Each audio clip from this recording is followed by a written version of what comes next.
Hello, everyone. We've now reviewed the basis of capacity analysis, and we're able to calculate the capacity of our process and identify the bottleneck to calculate our overall process capacity. Now, if we consider demand, then we can identify the driver of our system.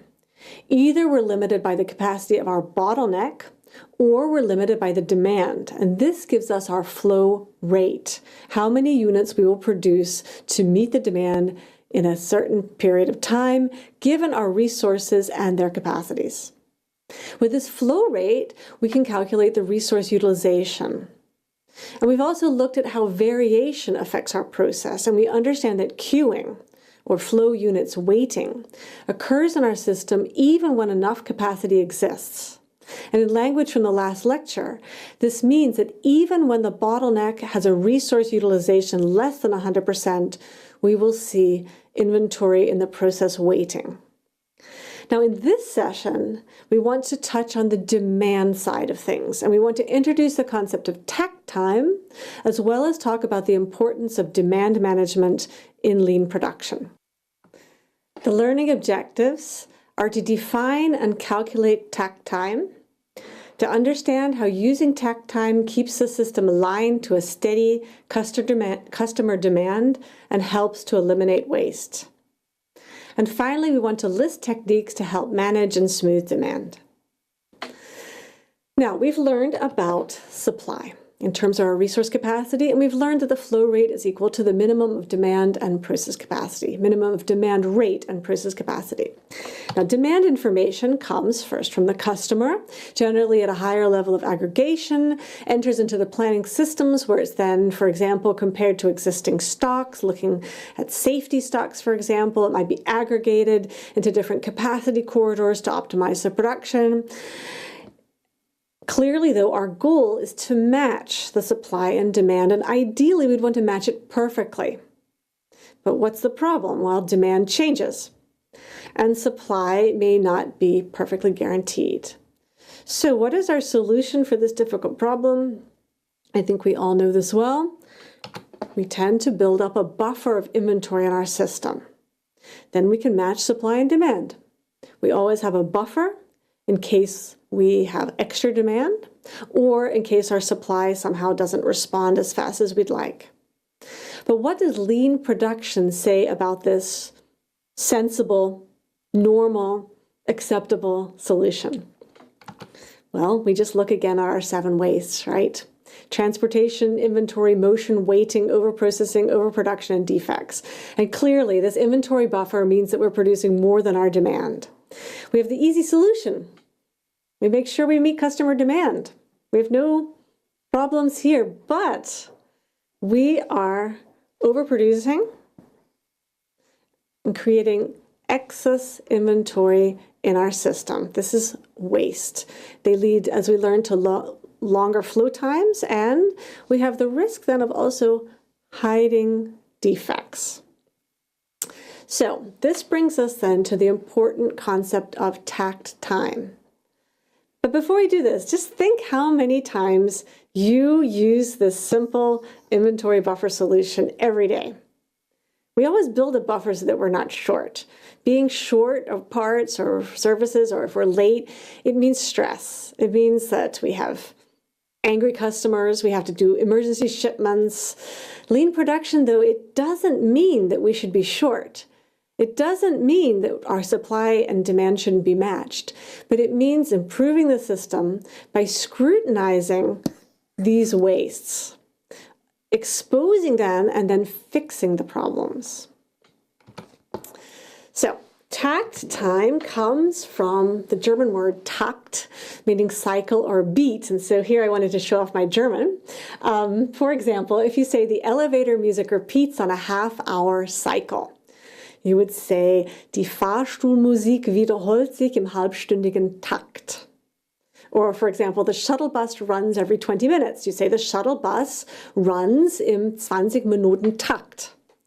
Or like the crowd is dancing to the beat. Das Publikum tanzt im Takt.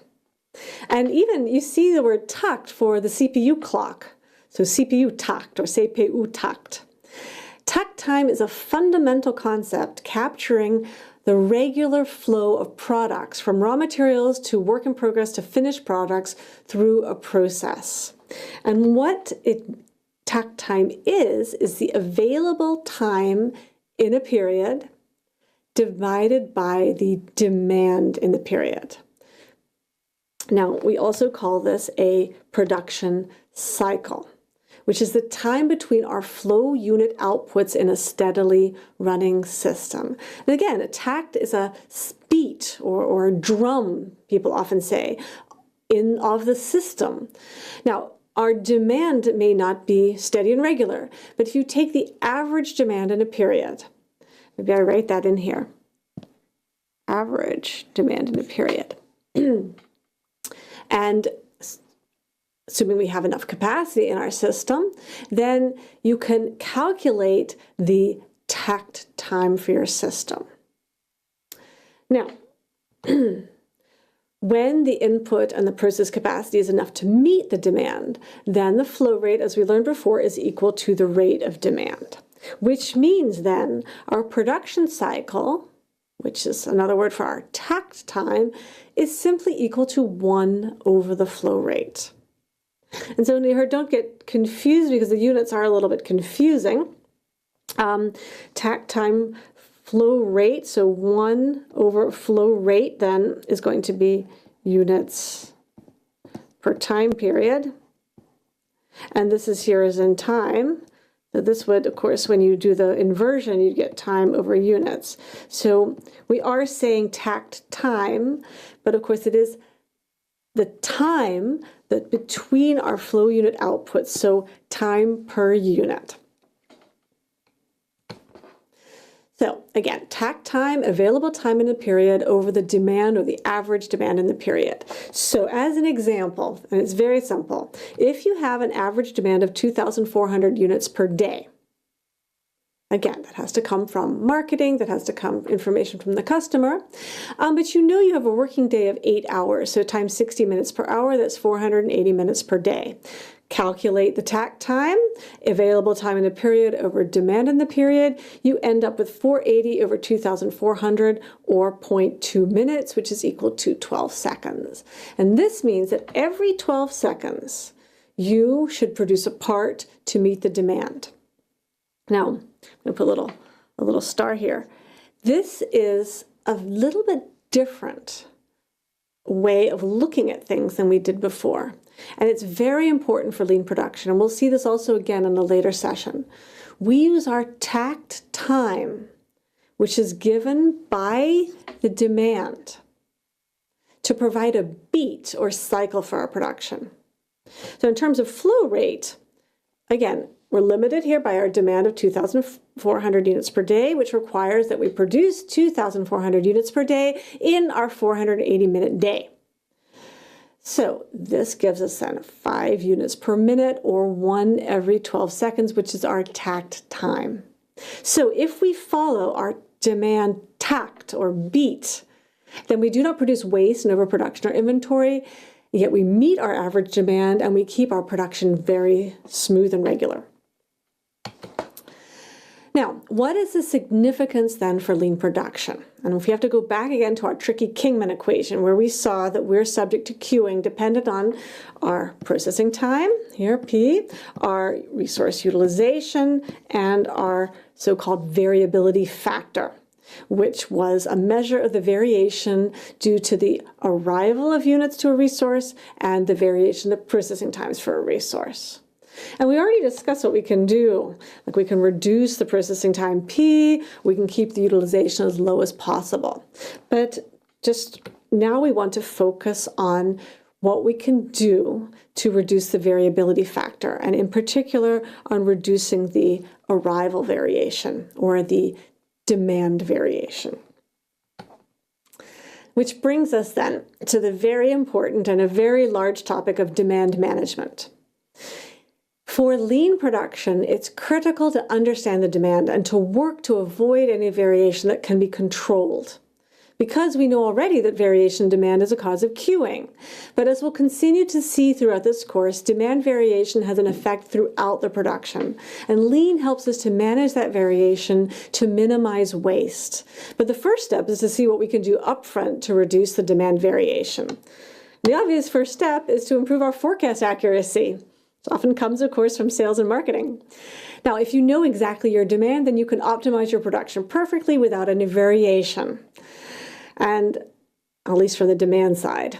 But in actual fact, of course, although analytical forecasting methods are becoming more and more powerful, forecasting is never accurate, and forecast accuracy is often not measured or rewarded. So one option here would be to improve the forecast accuracy by actually tracking and incentivizing accuracy. Now, we all love sales. And here we have the famous Great Singapore Sale that occurs in the summers in Singapore.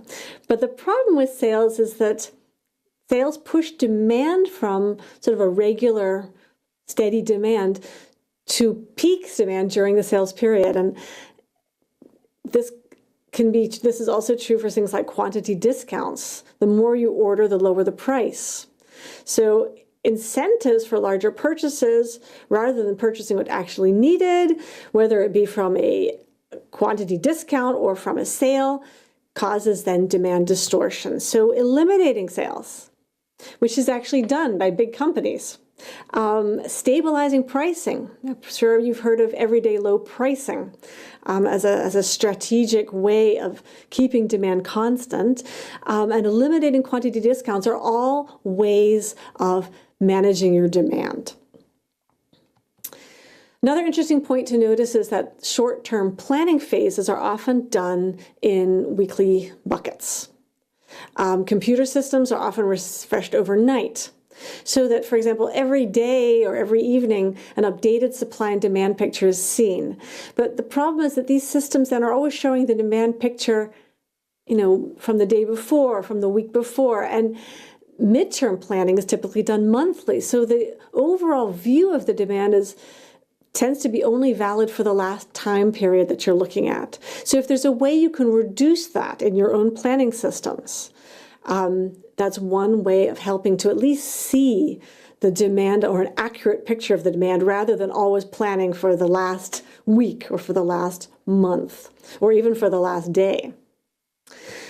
Revenue management is another very well-known and powerful tool in operations management and is an entire course into itself.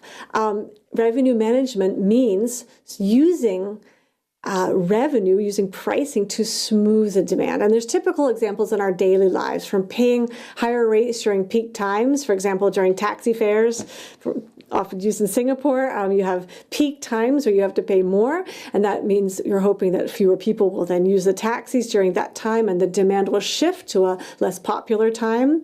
Whenever you order something, tickets, for example, you tend to pay lower rates for ordering far in advance. Anything that can help predict the demand or smooth the demand is part of revenue management. And finally, this discussion, of course, can continue, but another important and growing area is supply chain visibility. And it's made much easier today with the IT systems. If you've heard of the bullwhip effect, which means that when demand variability in the supply chain, here's the customer, and here's your supply chain. If you have demand at the customer here, and this demand gets amplified as you go back upstream in the supply chain. This is called the bullwhip effect.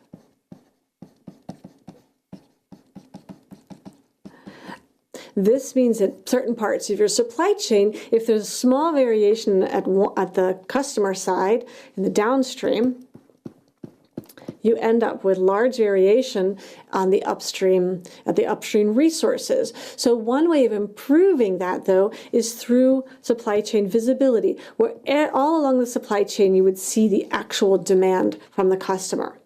And that would then help us then smooth our demand in order to enable our smooth, steady flow, or our TACT. So now with a definition of tact time, we follow the drumbeat of customer demand and some ideas to keep our demand beat as steady as possible. We'll now move in the rest of the course to some other challenges in our production which cause waste and inefficiencies.